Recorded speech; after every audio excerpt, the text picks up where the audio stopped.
Hello, and welcome to coverage of the second annual Louisville Cube League Cubevitational. This is the first video out of 5 total, with each video covering one draft of the event, so keep that in mind if you're trying to watch the entire event in order. So for those of you who aren't familiar with our league and the Cubevitational, when we started cubing again a couple years ago, we decided to add some stakes to our cubing events and run season-ending tournaments amongst our group. Basically just adding a little incentive to do something super dope with your friends that honestly most people would show up for anyways. So we scheduled 2 days of drafts each month on a Saturday, usually 3 drafts in a day, but sometimes only 2, just depending on participants, each with a different cube. At the end of 6 months or so, we cut the group down to 8 people. We took the top 4 participants by their 8 best finishes in a single cube, and then 4 other participants with the most overall match wins, and qualified them for the Cubevitational.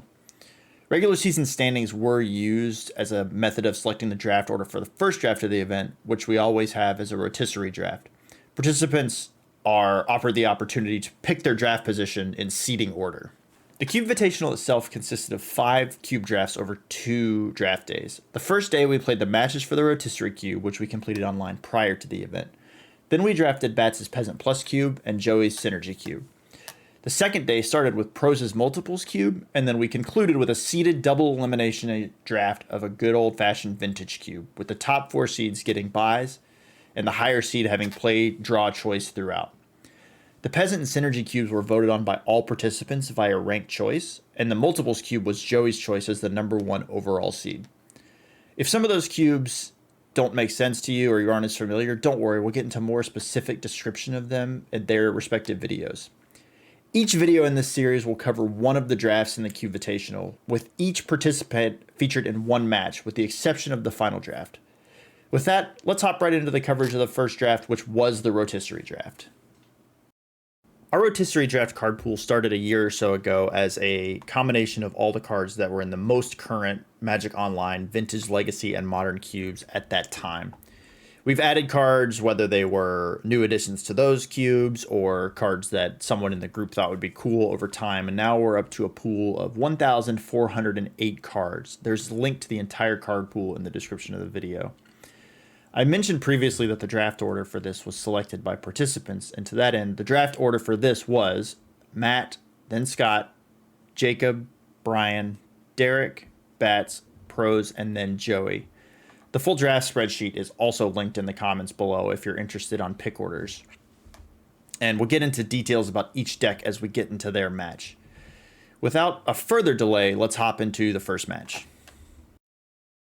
Hello and welcome to the first match of our Rotisserie Draft coverage from the Cubevitational. My name is Joey. Prose. I'm Scott. And here we have Bryan against Scott. I know that Bryan was on a mostly fair blue-white control deck. He has a couple of combos because of Displacement, Kitten and Teferi, and Arcane Savant being paired with something to go infinite. C double. Okay, C double to make infinite Arcane Savant tokens. Scott, do you want to speak to what it is you're setting up here? Yeah, I'm a blue-green-white sort of mid-range creature deck. The real thing that I've got going on here is, as you're seeing, a Time Walk and lots of ways to recur it, including a multiple card like Infinite Turn combo. I've got a lot of tutoring and redundancy built into the deck, but basically I'm just trying to cast Time Walk as many times as I possibly can in this draft. Just seeing some ramp creatures, is that just to get the game plan going early, or are there other big spells as well that you're ramping into with these guys?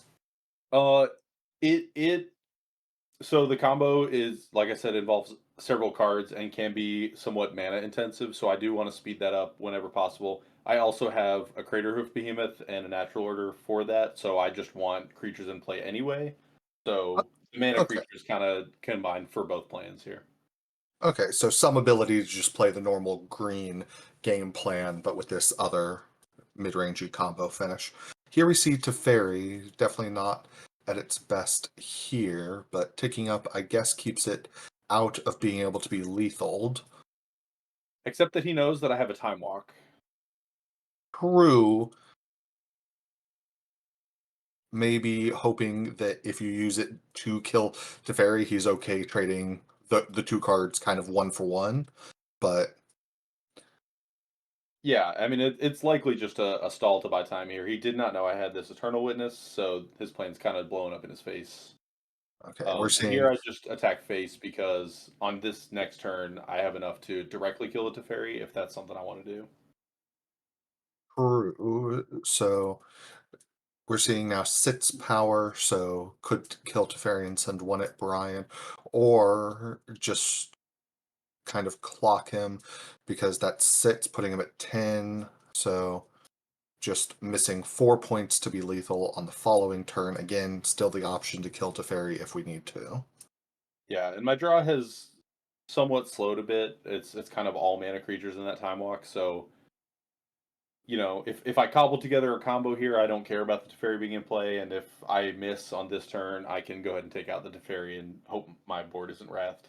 Now, I didn't see which of those cards you drew this turn, but it looked like that's Charming Prince. Charming Prince, I believe, has a blink effect on it, so that could get us Time Walk again It, through Blinking Eternal It's an Witness. Is that right? in step return though. Right. So it can't get it for us right away, but yeah, so since I'm going to have to give him a turn, I am going to take out this Teferi in case he does blow up my board.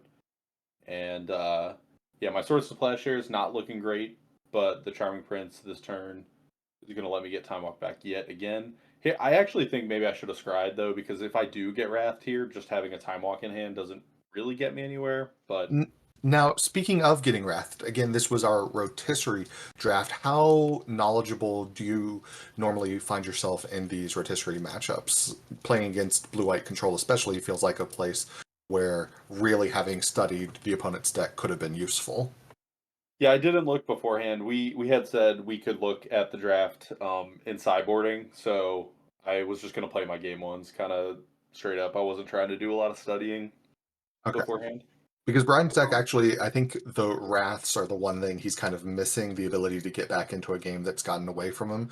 Because a lot of his kind of things he's trying to set up are also creature based. So it doesn't look like he actually opted, at least in the main deck, to be running much of that board wipe removal. Here we see Fading Hope kicking off game 2 for Brian, bouncing Hierarch, just trying to tempo slow you down.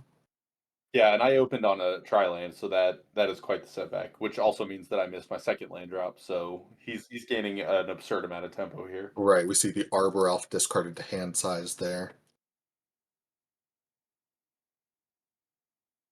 But at least opening on that tri-land means that once you find your other lands and a filtered land, I believe that is, so Yep. different colors of mana probably won't be the issue, just getting up to enough mana. Yeah, and here I'm opening on Hierarch, floating a green. He says okay, so I play my second mana guy. And he's going to continue with this plan of making me pick up my cards. Yep, just trying to slow you down. We saw the momentum you could get up to in game 1 with a bunch of mana creatures, and again, everything being face up means he knows the big finish could be there with Crater Hoof. Got to be scary that you had a hand good enough for one land to keep, though the mana dorks probably is enough to justify that already. Yeah.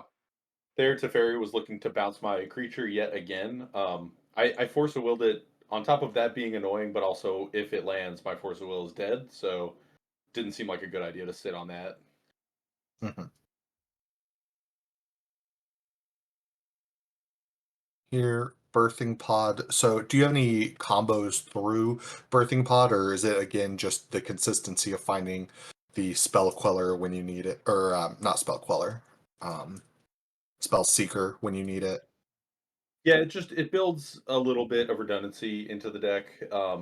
There's some fun stuff like I have a Fibblethip that will draw me an additional card. But largely Birthing Pod is just about increasing the consistency of my deck.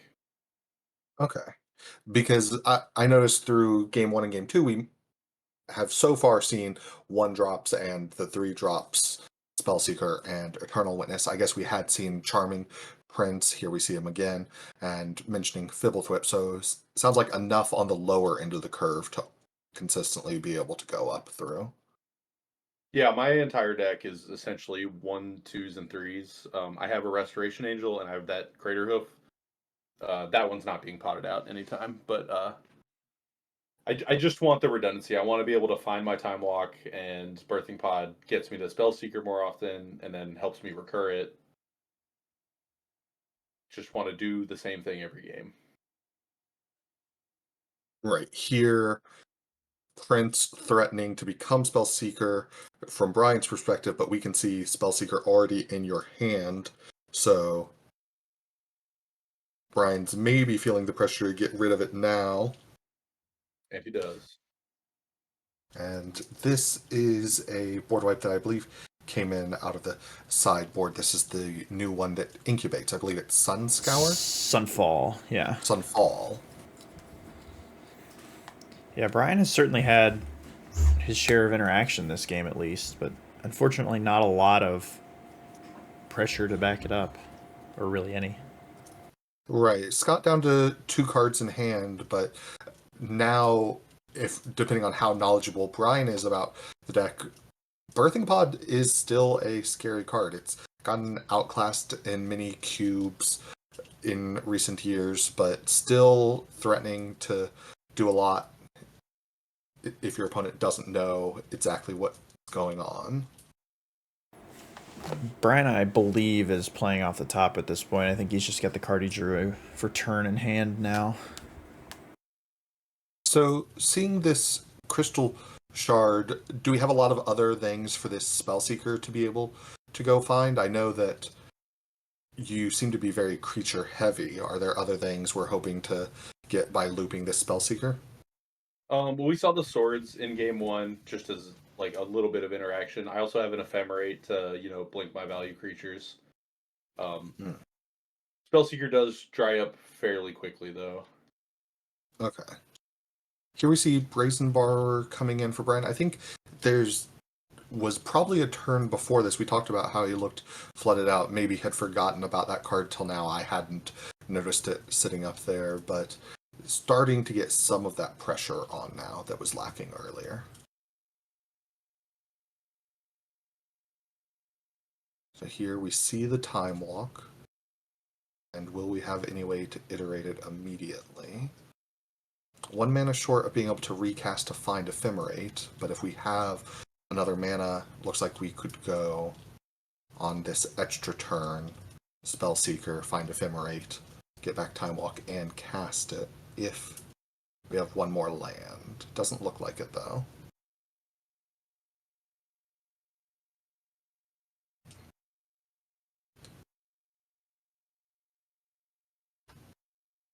See the Spellseeker, at least.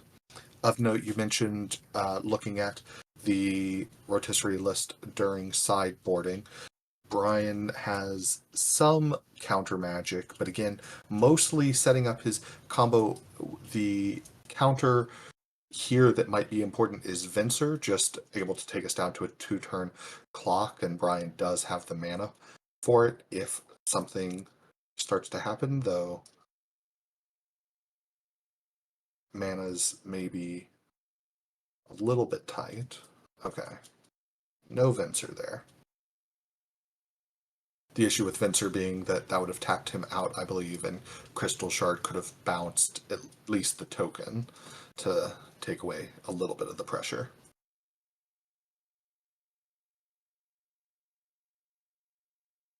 I'm really just in a waiting room here for any 1 or 2 drop creature, and then I'm gonna pop off completely. That looks like a pretty good one. Right, because a 2-mana creature allows you to go get your Eternal Witness to set up the same loop we saw last game. Again, Bryan does have some interaction that can possibly get in the way of this, but it's a little bit better this time, right? Because Eternal Witness with Ephemerate is an infinite loop. That and yes, all those things are face up, so he has to have interaction or he's dead on the spot here. Yeah. Yes. It looks like you tapped in such a way, though, maybe unavoidable. Though with the filter land, I would have assumed it could be avoided. Of not having up the mana for both Ephemerate and Crystal Shard at the same time, though now we do. Okay.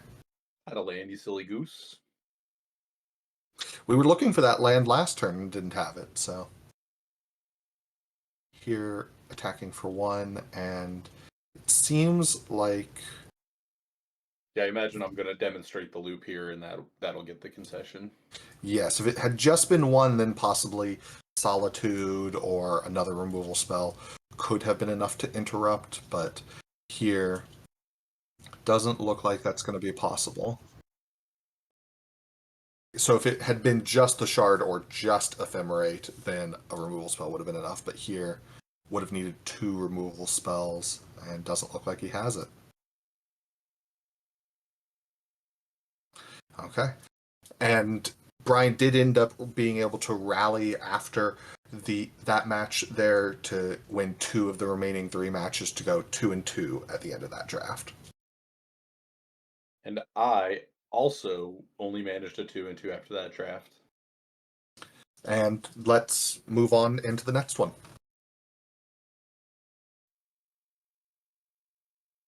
So here we are with the second round.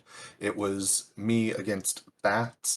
I was playing a very interactive Splinter Twin deck. I was trying to be a couple of different things early in this rotisserie, but on the wheel, seat kept getting cut off, so wasn't super happy with my draft going into the day, but picking up the Splinter Twin package late in the draft at least gave me a good amount of play with my cheap interactive 5-color deck. Scott, can you speak to what Bats was on for this event? Yeah, sure can. He is on mono, red, aggro. He has a great deal of ramp you don't usually see in these decks, but, lots of cheap, quick, very powerful threats, lots of burn, back him up. He's just trying to get his opponent dead as soon as he possibly can.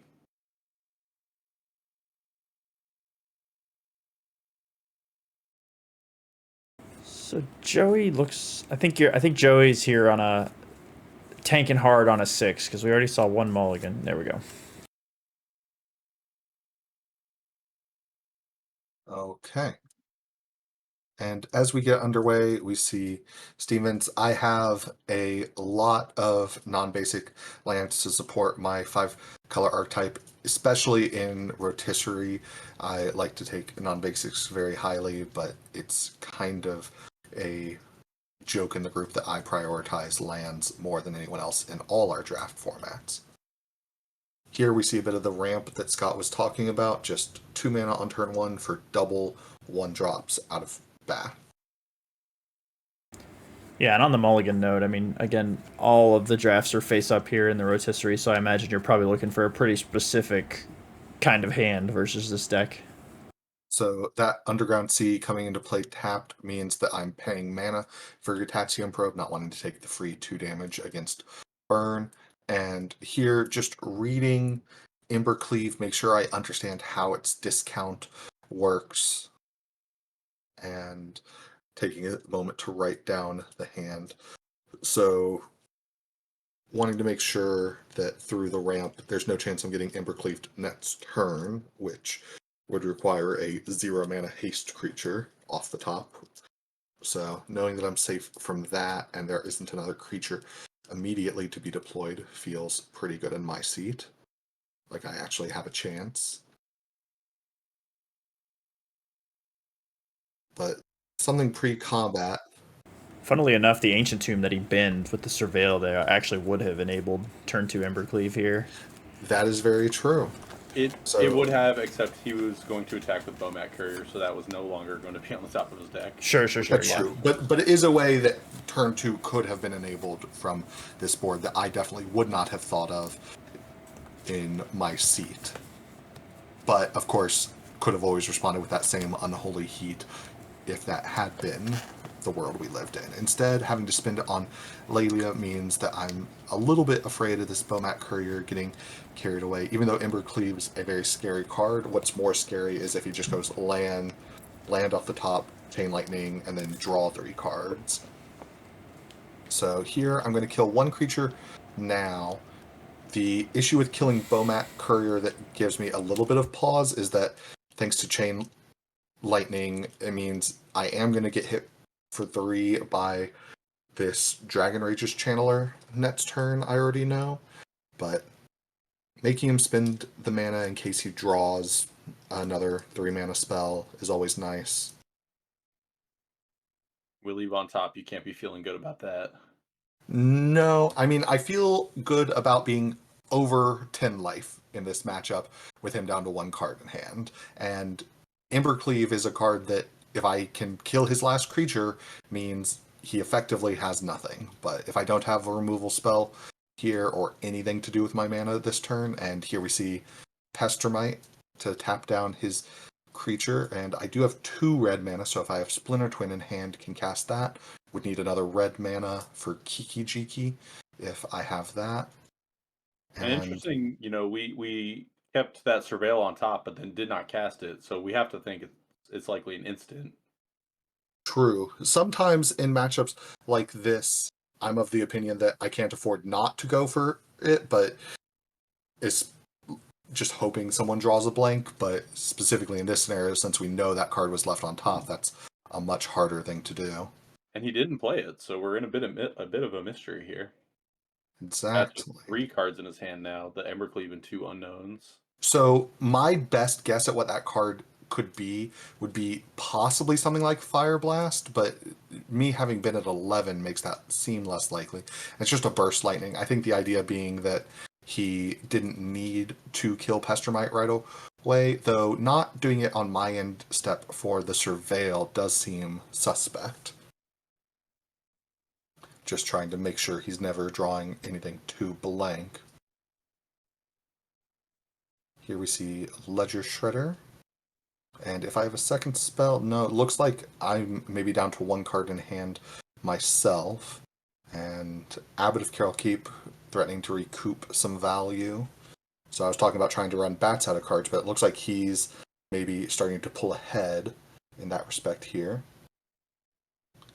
Although Again, Abbott's good at allowing your connive to happen. Mm-hmm. That is very true. And here followed up by a lightning bolt.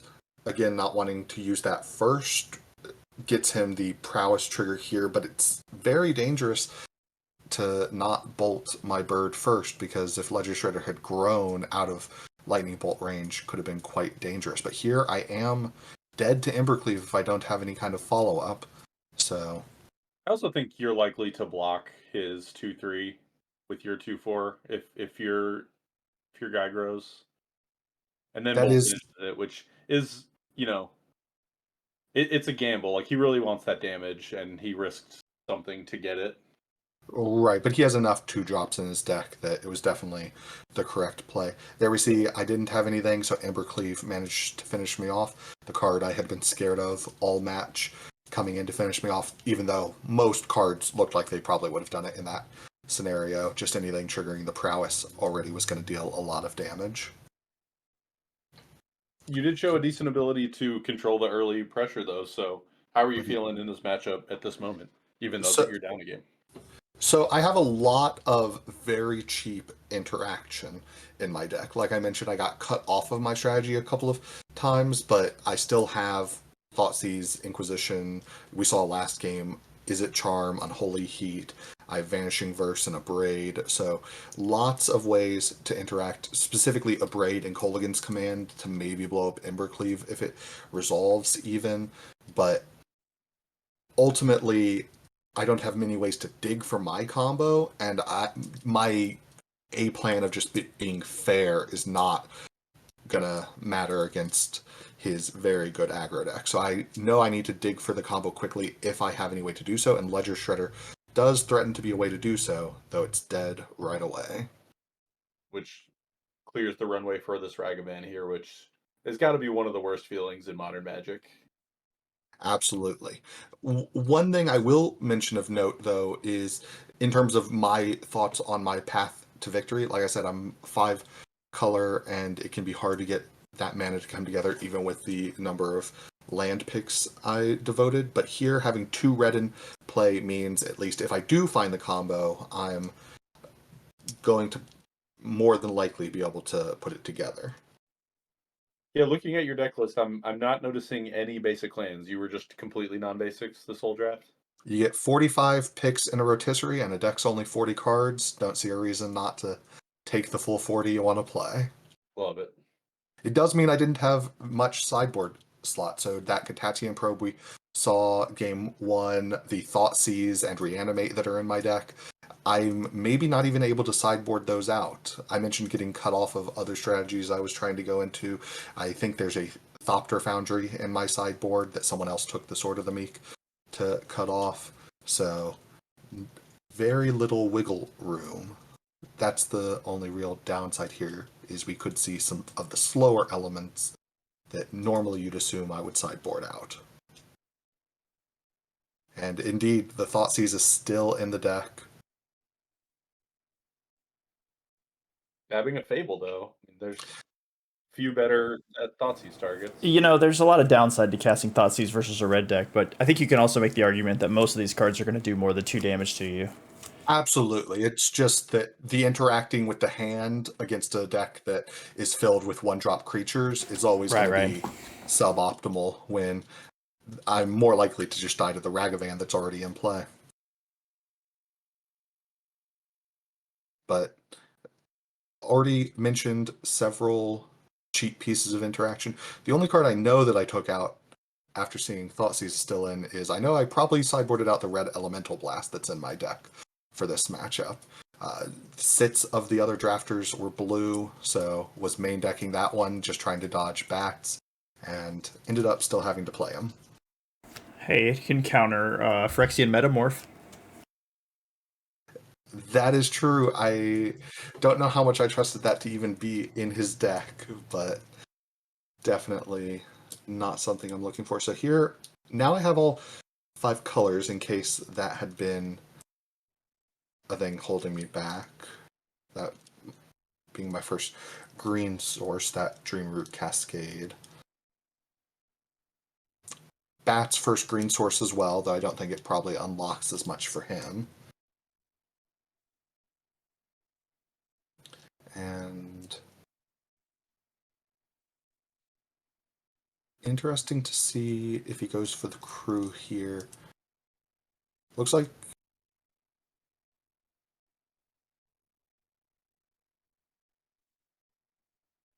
okay, so this looks like it was a crew and responding to it by tapping down the Smuggler's Copter with Deceiver Etzark. And this is... oh, no. It must have been an attack, yeah. Okay, that makes sense. With Deceiver Etzark, I would just attempt to block the Swift Spear. So 5 mana Embercleave, besting me once more. And is this lethal? So it's 1 Prowess Trigger off the Emerald, 1 off of... it is with the Fire Blast, yeah. Yeah, 1 off of the Embercleave, the pump from Embercleave, the Prowess Trigger from Fire Blast is 10 total points, and Fire Blast kills my 4 points of toughness. So this is a lethal swing. Here's me doing the math on the day. I think this is me actually doing the math incorrectly and thinking, well, I have to block now or I'm dead. But yeah, I think regardless of if the Fire Blast goes to your face or to the Exarch, I think it's still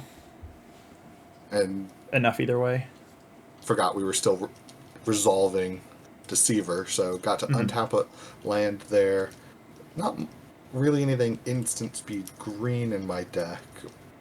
Was hoping to see untap of that Mach Jet and maybe a Vanishing Verse, but interesting not to see the Fire Blast there, although I guess you had some counter magic that... it's possible. We saw a bit of a pause when I untapped Dreamroot Cascade. Maybe Bats was considering after that, maybe that means something. He also just has the questions here. Like, you are the one that need to act in this situation. And the Fire Blast from this point is pretty all in. I mean, he's not going to have any red mana afterwards, so I don't mind slow burrow in this one a little bit. Absolutely. At the same time, though, if I have a removal spell for Swift Spear, then everything is effectively dealt with.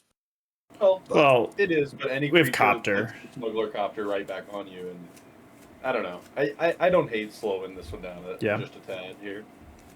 Okay, so this is me explaining that I needed him to go for it, and what I'm looking at is I showed Flusterstorm as well, which Mhm. implies to me that maybe it is I need to be able to cast Flusterstorm on the Fire Blast, but I don't have the second black to cast the front half of Dam, so I would have to tap out for Dam, at which point Fire Blast just kills me. Right. So that seems like the most likely reason for me to show both. So how did you end up finishing, Joey?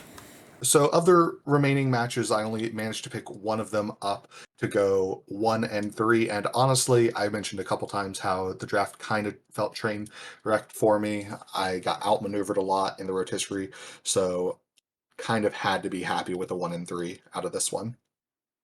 Yeah, and Bats ended up with a 3-1 record. I mean, his deck firing on all cylinders in these games. It's pretty easy to see why he was able to take down a few more matches. Yep.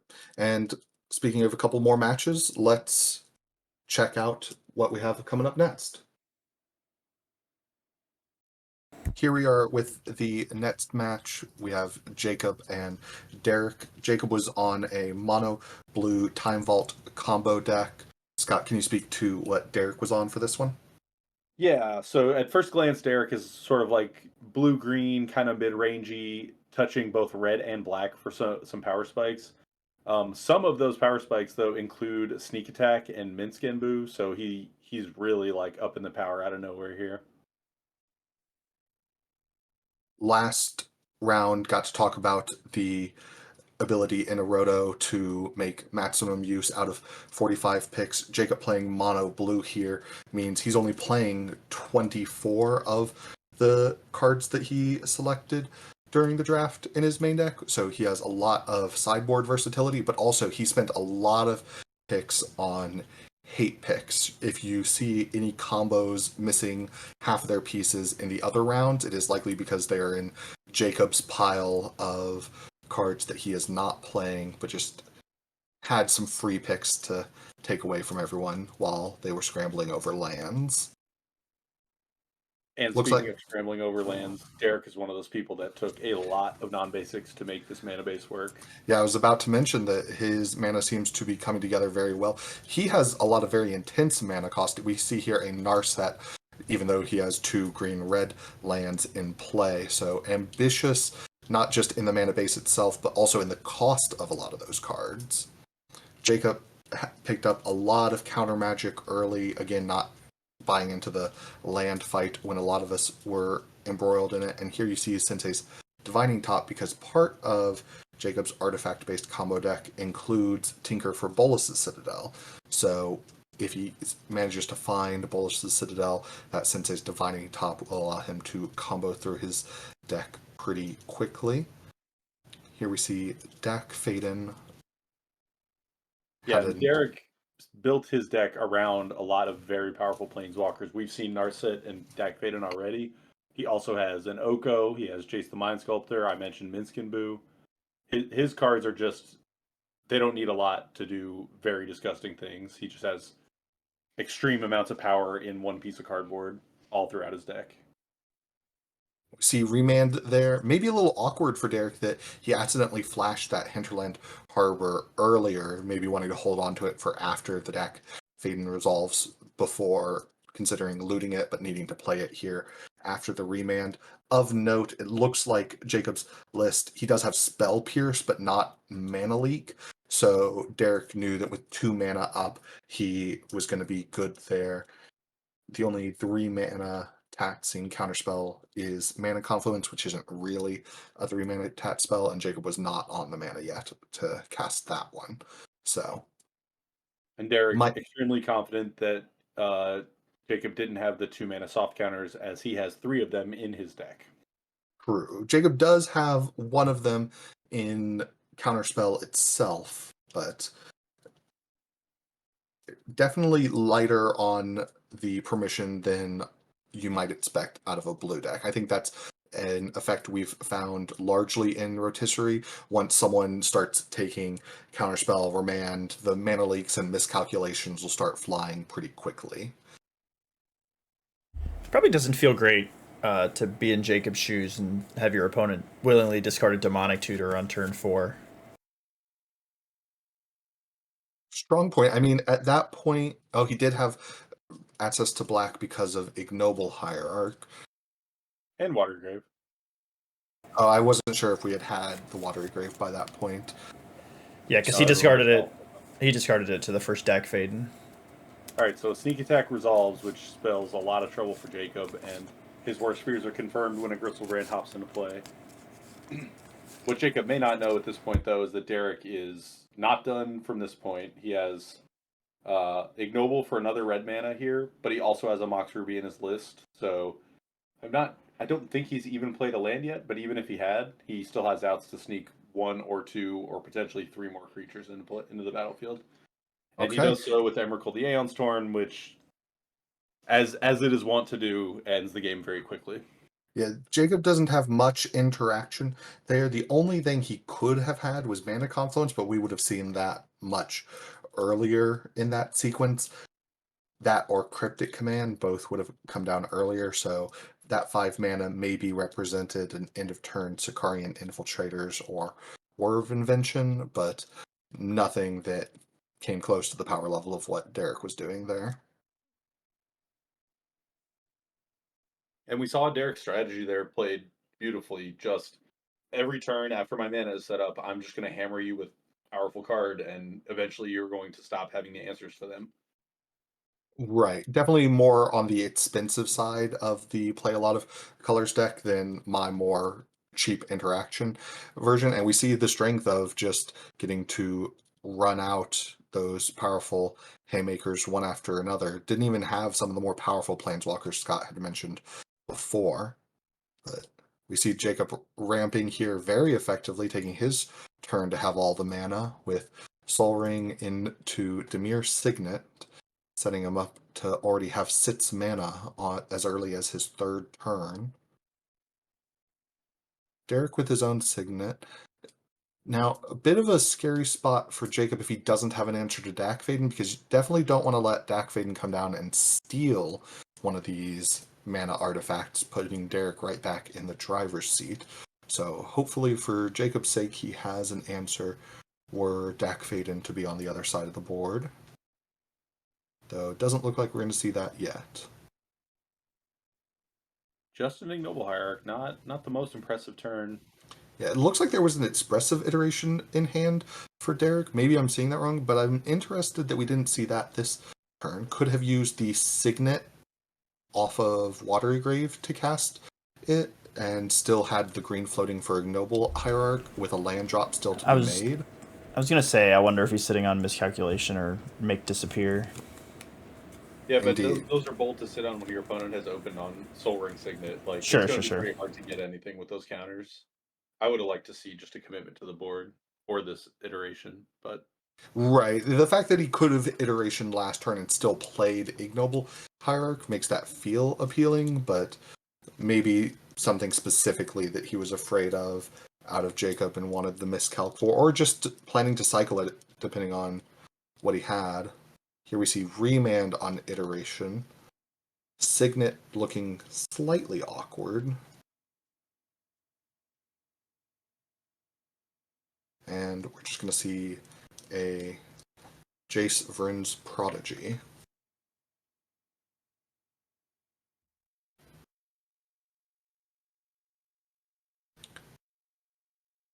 Jacob spinning top and then drawing the card. So Derek's already ready to put Jace somewhere else, and Spell Snare out of Jacob's sideboard, talking about the strength of those sideboard slots. Spell Snare doesn't even seem like it has a ton of targets in Derek's deck. Maybe just a bunch of signets to grab for the most part, but I don't think we saw too many other 2-drops in the first game, did we? No, it shuts off all the permission he has. Yeah, he likely just looked at the draft in between games, as we allowed in this event, and saw the suite of 2-mana interaction that Derek has, in addition to the things like Demonic Tutor and Iteration. Oh, the Demonic Tutor we saw as well. It strikes me as odd, the idea of spell snaring something like Miscalculation, the taxing spells. Often if you have some mana, odd to spend to plan to spend counter magic on it, but definitely, you're right, a nice thing to have access to. It's relatively simple to leave yourself with just one mana open. So like, oh, these soft counters are finally going to work, and then you just have the spell snare. You know, it's solid bait. Yeah, so Mana Leak takes care of the cryptic command that had targeted Prismari command, so Time Vault goes down, and the other mode off Prismari command was for Derek to make a treasure. We see Jacob draw and immediately put into play an island. Jacob doing well, seemingly to have his plan crafted around that Sensei's Dividing Top, as he's taking very little time on his turn, already knowing everything he's going to draw. This expressive iteration that we had seen remanded earlier finally gets to resolve. We'll see the Exile card. Thieving Skydiver, threatening presumably to take that Soul Ring. And is this just maybe for my position, Derek really needs to get a clock on this game.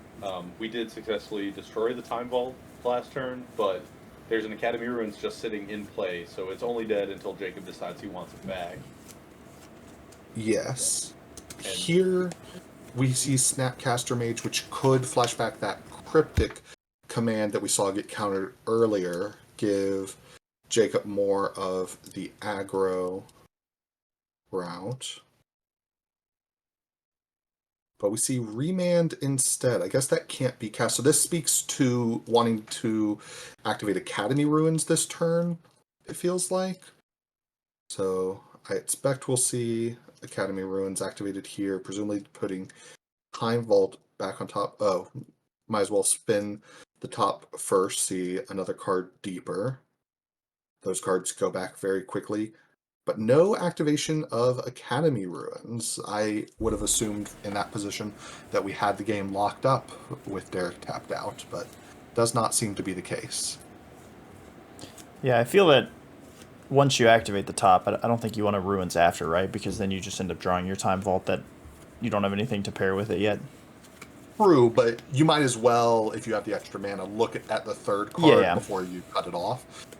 I had thought maybe we were looking, especially with the speed that he put it back, that we had found the key to possibly have the key under the vault, right? Draw off return, draw off Sensei's top, and go infinite. But does not seem to be the case. And we see the Skydiver that was remanded, so seemingly getting really punished for going for the remand over the cryptic command, as Derek's now going to be way ahead on mana as early as, or as soon as we start next turn, and correcting the way he taps a little bit, presumably because of that Hermit wanting him to keep blue up. And indeed, we see Brainstorm in hand too, justifying the desire for a second blue mana. Jacob activates top. It's not like he's under a huge amount of pressure yet. 3 damage coming in every turn from the Thieving Skydiver isn't the quickest to get Jacob dead, but feels like he gave up a bit of momentum in this game. Now we see Dak Faden threatening to possibly take even more.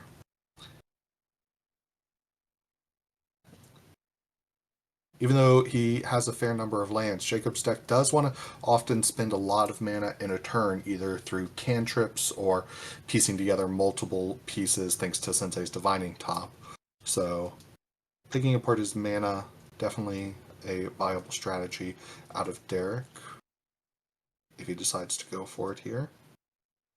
Yeah, and on the other hand, Derek has been spending a lot of his mana every single turn. So any extra mana he can accumulate, I'm sure he's welcoming that. Here we see a Minsc and Boo with 5 mana still untapped. Wrong way to start the turn.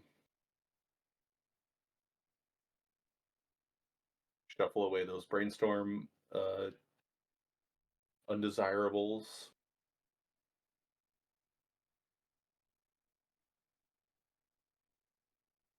So, looks like it could be an attack here for sits, or more, I guess, if we're willing to risk the Hermit. Though it feels like leaving up the Hermit at this point is quite good for us. So I would expect to just see sits, unless we end up throwing the hamster at the Snapcaster Mage, though it doesn't feel like that's a thing we would need to do in this position. Oh, I'm wrong. And yet, that's exactly what we're doing. We're gonna draw a card. I mean, Jacob's down to one card in hand. Maybe this cuts off something. I guess this cuts off Mystic Confluence from being backbreaking, as Confluence countering a spell, maybe bouncing a Boo token, bouncing Snapcaster to do it all again, might be one of the few ways Jacob could stumble back into this game. But yeah, I mean, Deck fade in, just conspiring even further to pick apart Jacob's board. so we see an immediate draw, play island, spin top, looking, rearrange some cards, and say go. Okay. So looks like Jacob doesn't have any ways to really shuffle in his deck outside of the Whir of Invention that usually sets up his combo, or his Trinket Mage or Tinker that does much the same. So really just at the mercy of whatever that third card down is, and seemingly just continuing to get flooded. I have to imagine that at least one or two of those cards that he's choosing not to take are lands as well.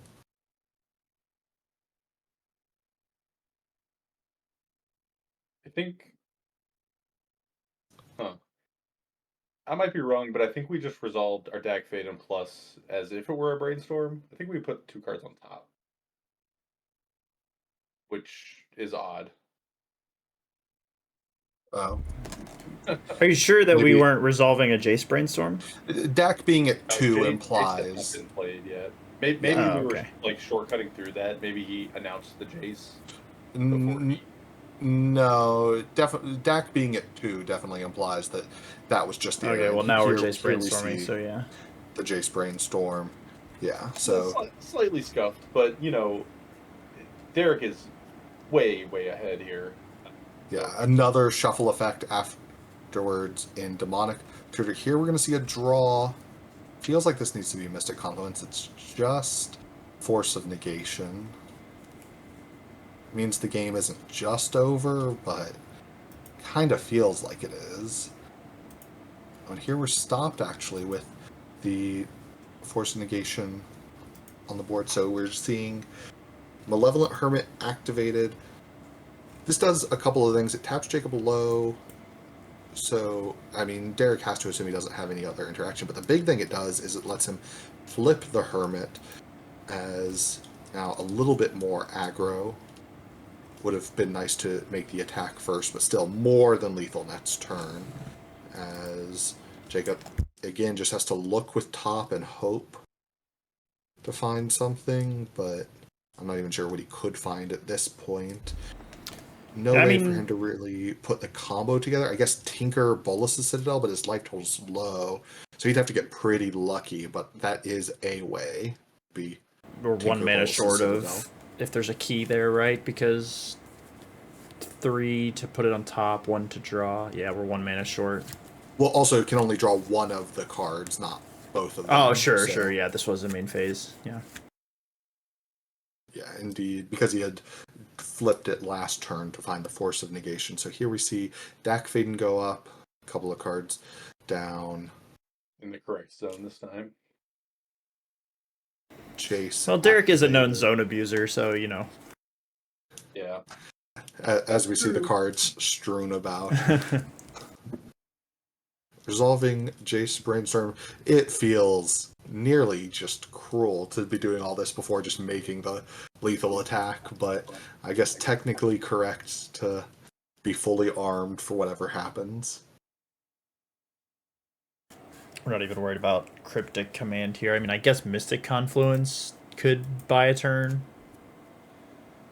Right. Not using the Minskin Boo first is relevant here.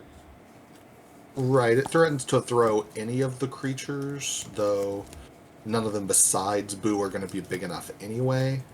so not sure how much that matters. Yeah, I don't really understand that because it doesn't play around this Mystic Confluence, which I think was the only thing to be afraid of here.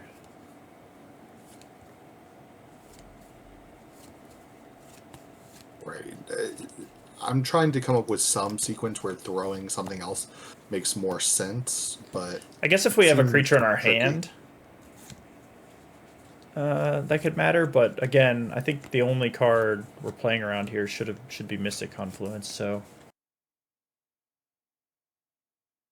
Takes 4 because he doesn't want to bounce either of those other two creatures. But now post combat, we're gonna add just a Gilded Goose, so nothing too terribly scary here. Right. I like not bouncing, even though he doesn't have an artifact that Thieving Skydiver could steal. Bouncing it does not change the clock. The Boo coming in next turn threatens just as much lethal whether or not he bounces the other creatures. Thanks to Exalted, the Boo alone will be good enough. So just giving himself the most draws to clear the most of those dead Sensei's Dividing Top cards out of the way, let him look at the most new stuff. Again, there are some lines, I think, where Tinker Bolus's Citadel is good enough here, but it's very, very thin. It would have to be pretty much just perfect off the top for Jacob for that out to work. I think the only draw I can see here that could pull us through another turn is like Subtlety, maybe. Hard Evidence, so Hard Evidence, I guess, accomplishes the same thing. we're gonna spend a bunch of mana to be able to look at one more card with the Sensei's Top here shortly. Right. If Jacob's... Yeah, One thing I that's know about the way not Jacob's good playing enough this to... game, it's that he's gonna look at top 3 cards. That's just gonna happen. Top 3. So again, the sequence here would have to be Tinker with Manifold Key being on top, though we no longer have enough mana left over afterwards to activate Academy Ruin. So I think we actually are... Well, the big issue with that is that we're tinkering away our top, right? So Well, top would no longer be a part of it. It would just be to hit yeah, the combo. right. Yeah, Manifold you Key. can't even cast the Tinker at that point. There's no other artifact. There, I Oh, think we're actually just dead. Just yeah. going through the motions. We forgot our Boo token. I wonder if when we're gonna notice that, and if we're gonna be picky about it. Honestly, even if we were Jacob still dead to Exalted on Thieving Skydiver, and Thieving Skydiver getting thrown thanks to Minskin Boo, but Benevolent Geist is a 3-power creature, I believe, so the 2 flying creatures are enough as well, yeah. Yeah.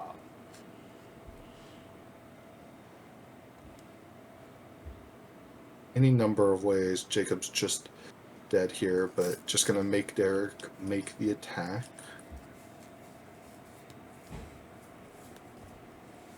In most cases, math is for blockers, but in this case, math is for the attacker, I guess.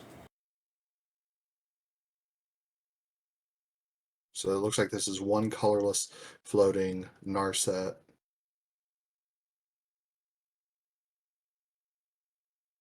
Derek likely looking for just a piece of soft permission just to make sure there's nothing Jacob can do. No reason not to take the few extra draws he has.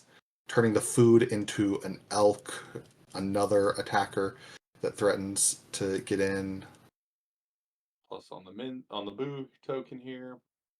Jacob finally moving from his stoic position just to give Boo the counters. Good guy, Jacob.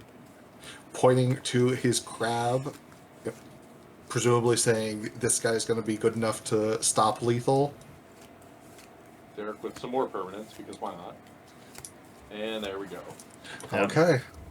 Jacob actually did manage to rally. We saw a lot of the pieces there. They just couldn't come together against Derek. But Jacob went 3-0 in the other matches for a grand total of 3-1 throughout that draft. Yeah, and Derek managed a 2-2 with his deck. Maybe some of that mana greed coming back to bite him in a few of the other matches. unsure. But at any rate, he finished 2-2. And now we have one more match to check out. So here we are with our last match of the Rotisserie coverage. Matt versus Prose.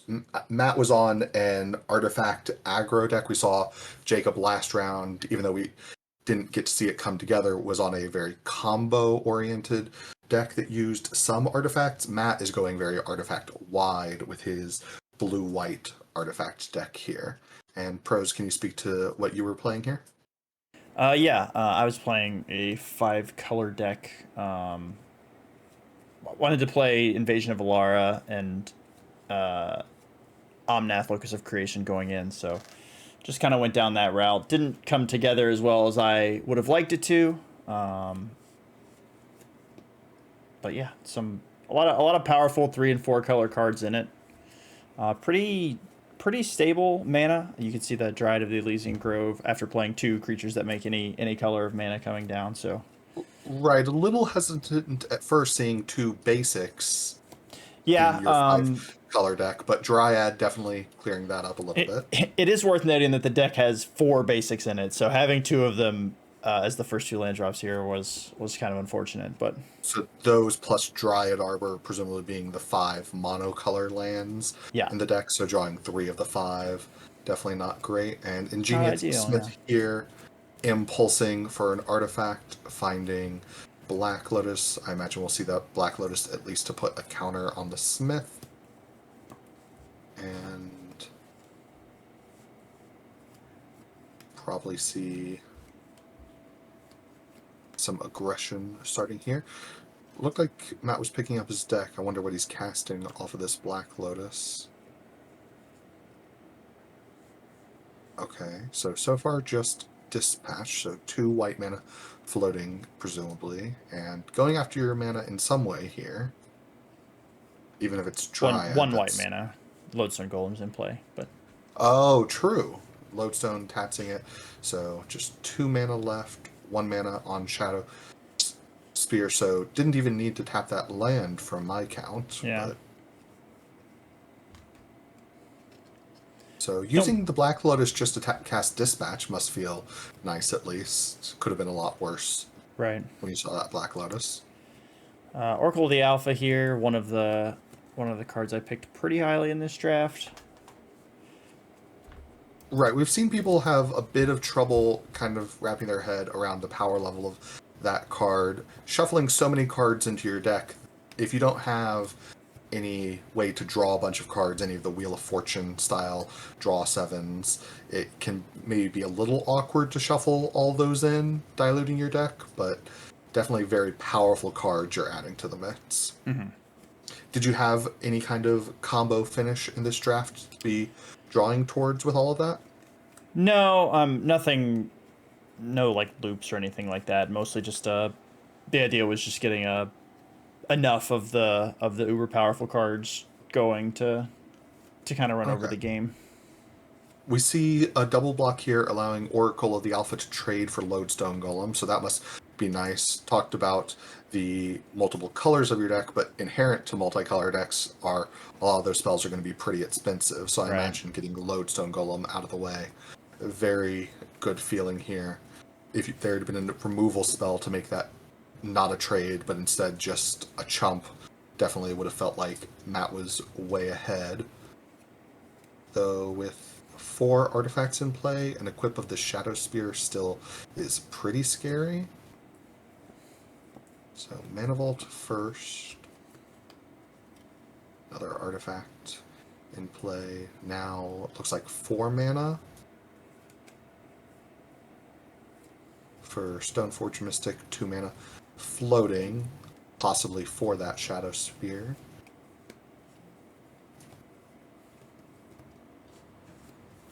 And Culture Complete. We see good guy Prose representing blue plus a colorless. So Cauldron Complete in hand. Shadow Spear on the Germ, and Riddlesmith coming down. Bit late in the game for Riddlesmith, but being efficient with mana. 1, 2, 3, 4, 5. So 6 damage is what I count. Plus the lifelink. And bigger threat next turn would be Cauldron Complete with both those equipment on it. Would be quite scary, though I guess it doesn't have the mana for the double equip. Yeah, so the Cascade off Invasion Alar needed to do some work here. Not a lot of complaints about hitting Ancestral Recall off of it. And again, that's the version of Ancestral Recall that was put into your deck off of Oracle the Alpha. Correct, yeah. In this cube, the different frames representing those Oracle the Alpha cards, so they're easy to fish back out. And that Mott Sapphire then coming down. Especially with Dryad in play means multiple land drops possible, so definitely could find a second play this turn. Mana Crypt as well. Into Gritstone. Yeah, these mana sources don't actually tap for the correct colors for this, so. Right, having Dryad in play makes it feel like we can cast to whatever we want, but technically that was incorrect. Unfortunately, the creature maybe most important to kill is the Germ next turn, though, so getting to sacrifice Dryad Arbor to kill Stoneforge means that we get a turn off of Cauldron, though the Mana Vault can always be untapped if Matt wants. Though it looks like he's just taking the damage here. Yeah, I mean, I think if he's content to just untap Mana Vault for a turn, I'd be pretty happy with that. I mean, I'm getting clocked with this Giant Germ this turn regardless. Do you remember if there was any consideration towards sending the flyer at the invasion there? I don't recall.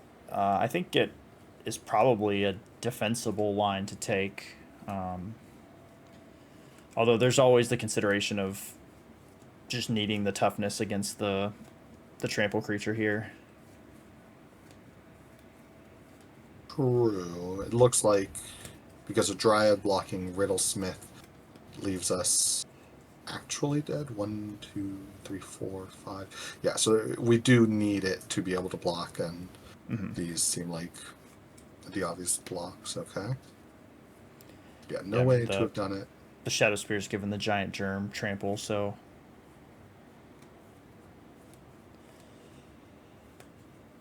blocking the Germ probably saves me more life there, but this way Dryad survives and the Riddlesmith is off the table.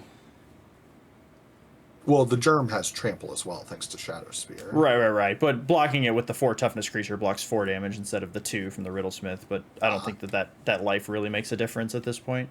And keeping Dryad in play could be valuable depending on what the sequence is that can get us out of this.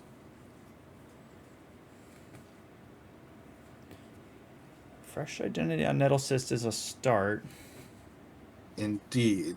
Quite large on your side as well. Dryad of the Elysian Grove is an enchantment plus 3 artifacts means it's a 4/4. It looks like. Yeah. So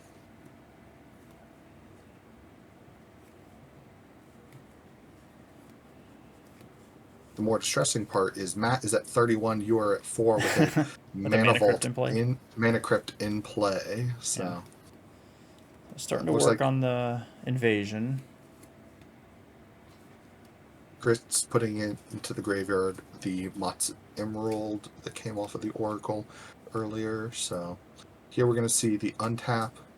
Since Matt just has the 1 card in hand, wants to be set up to cast the Cauldron Complete next turn. Make it difficult for you to devote too many resources to attacking the invasion without just dying to the Cauldron Complete. Mana Crypt, I always take damage on evens, so it's been very kind with me so far this game. Now, looking this turn, so Matt has Metalworker, so it's just the Cauldron threatening to come down next turn. So, can presumably dedicate a decent attack towards the invasion. But there's no attack that guaranteed kills it, it doesn't look like. No way to get those blockers out of the way for the germ token. Because if we could guarantee to flip it, then that could give us more blockers. I was gonna say, it looked like I thought I saw Green Sun Zenith. Interested to see what this is getting. It looks like you could get Night of Autumn, which would, yeah, take care of the Shadow Spear. There you go. Okay, so that's a way to get the germ out of the way. So,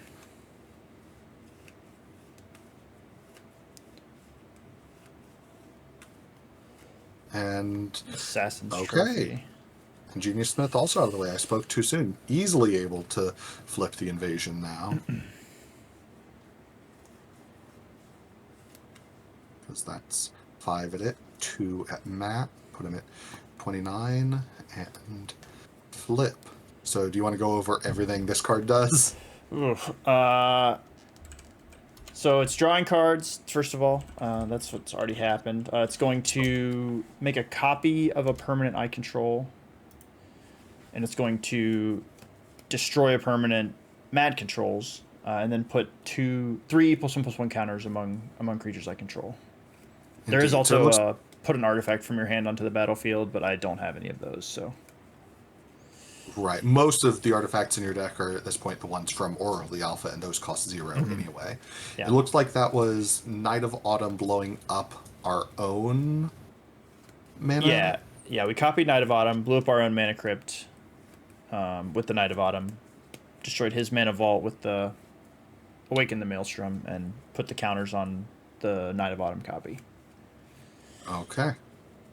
Seems a bit weird, +1/+1 counter association, but at this point, like, kind of feels like any way you resolve that card, it was going to be a huge blowout. I'm not entirely sure why the tokens went there, but I think I might rather just have them on the germ that's already big, or on the Dryad. Or spread out more for blocking purposes. Mm-hmm. Although I guess, I mean, there's not really good blocking versus Calder Complete, so maybe that's just resigned to being a chump block scenario. And although that card tramples, doesn't it? So no chump blocking to be had. Really. I don't know how much it matters to you whether or not the knight is the more of a threat. Often, if the main card is more of a threat, then it makes bounce more awkward and stuff like that. But here, big attack coming in. Yeah, so that germ, I believe, is a 1/2/3/3/3. So yeah, 3, 6, 7, 8, 10. Yeah, that's right. Or 13. So it sounds like not exactly lethal. Next turn, though, another forest getting animated. The insects also being able to get in. It would be close to lethal next turn. Yeah, if the germ doesn't grow at all, it'd be 3, 6, 8, 10, 11, 12. Yeah, it would be lethal next turn. Being able to sacrifice the birds to kill the metal worker currently. Although he can definitely cast Cauldron Complete from here. Or Echo of Eons. Okay. 6 mana, Echo of Eons. Threatens to draw you into some of those very good removal spells we saw before. Matt's tapped out but has Metal Worker. Yeah, which is very scary with a full hand of 7 cards. Mm-hmm. True, though facing down lethal. Oh my. Yeah, so yeah, I'm pretty sure what we see here is just about the perfect 7 cards that he could draw. Although I guess really Cauldron Complete is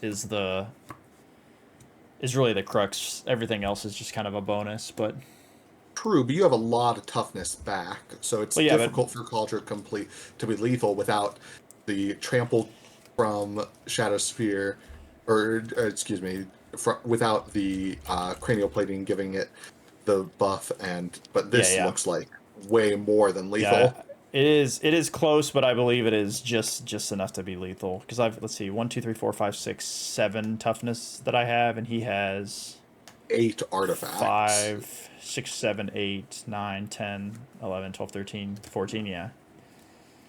So I believe it's just lethal, yeah. What a brutal 7. So we see Matt steal that. It felt like Prose had maybe stolen it the way you had clawed back in. Yeah, maybe just a little karma there for the grist that shouldn't have been able to be cast, but yeah, certainly felt like a robbery in the moment. I remember that very much. Bit quicker of a start this time from me.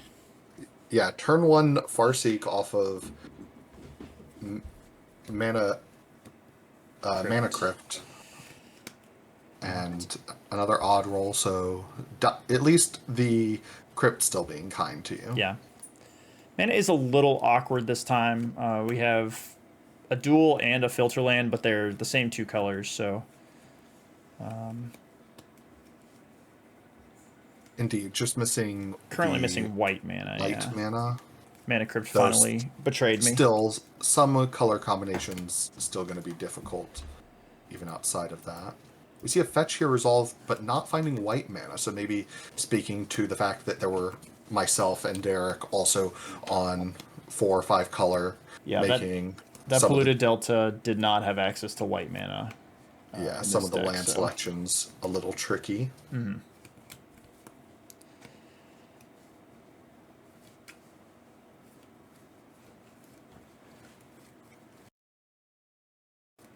Of the cards in my deck that I would consider the game winners, I think all of them involved white mana. So this was the Farseek for the Zagoth Triumph was a decision made on the back of playing Grist on turn 2. I didn't have a land that would make black and white mana from that point. Fair. So it was just about being able to do something on turn 2 versus maybe being able to do something a couple turns after that. Although Mystic Snake follow-up here is pretty nice. Yeah, that was a scary turn, seeing Emery flip mostly gas and then Lodestone Golem. If we don't have an answer for Emery, though, that Lodestone Golem could come back, or several other things also of value in the graveyard. Cranial Plating, Mott's Opal, and Lion's Eye Diamond is what it looked like. Okay, I mean, we do have Grist on the table, so we definitely have an answer for Emery. I assume one of these insects is just getting yeeted. Still 3 damage, nice little bit. Winning the race against our own Crypt, at least.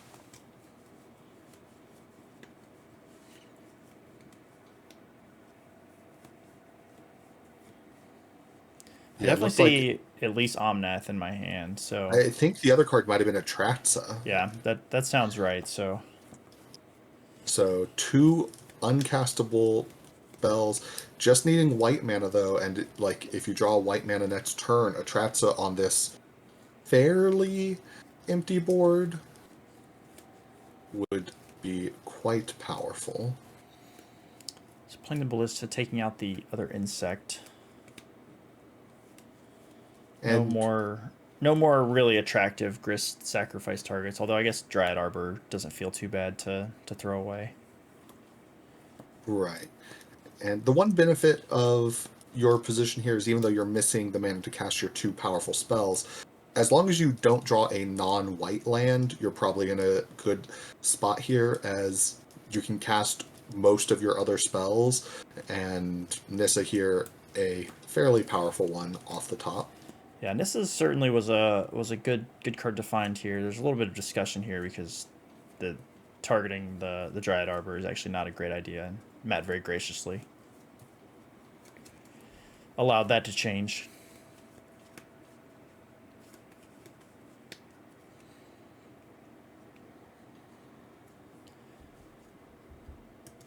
Yeah, very interesting spot here with Grist. Makes sense to just make another insect. Though yeah, in this moment, Flyer is also a bit of a threat. As we saw last game, creatures can be quite scary. Though the cranial plating being in the graveyard makes that maybe less of an issue. Yeah, looking back, I really like sacrificing the Dryad Arbor to destroy something there. Although I guess at that point, Walking Ballista kills Grist, so maybe that's not great. But true, but killing both of his creatures at that stage with an active Nissa would still feel pretty good. Plus, I wouldn't have put that Bring to Light into my graveyard. And Matt drawing Tolarian Academy this turn, definitely a bit spooky. Yeah. having left both those artifacts in play, as this Cauldron Complete is presumably just easily castable. Yeah. Yeah. We'll even have a blue mana floating, it looks like, afterwards, just off of tapping it and the workshop.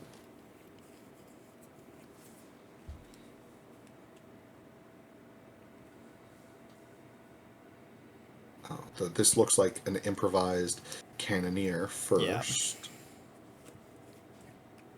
Yeah. And then Cauldron Complete.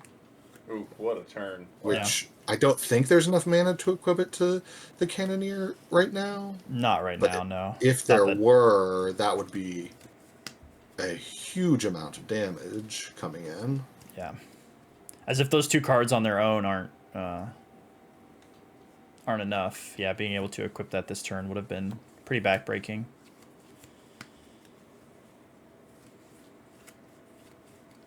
So here, tons of mana available, just no white mana. Yeah. Yeah, without any white mana to cast those spells, that's just going to be the game. Unfortunately, my other matches did not go much better. I ended up 0-4 with that deck.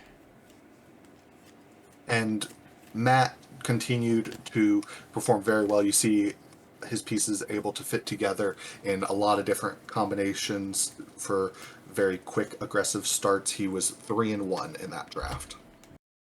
So that will wrap up our first draft of 5, the Rotisserie Draft. Just as a quick recap, we've got Jacob, Bats, and Matt sitting with a 3-1 record.